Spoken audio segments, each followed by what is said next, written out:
নমস্কার বন্ধুরা, এখন বর্ষাকাল চলে এসেছে।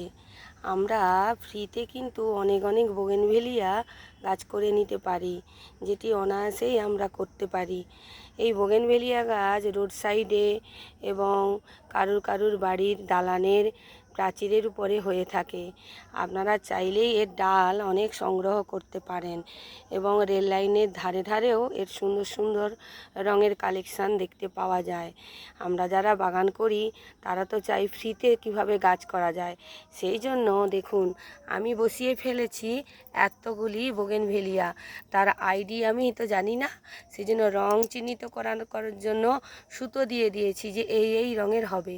আপনারাও এইভাবে কিন্তু বোগেনভেলিয়া বালিতে বসিয়ে ফেলুন, অ্যালোভেরা বা রুটিং হরমোনের সাহায্যে এরকম তৈরি করে ফেলুন সুন্দর সুন্দর বোগেনভেলিয়ার গাছ, যা আমি ওই কাটিং থেকেই তৈরি করেছি।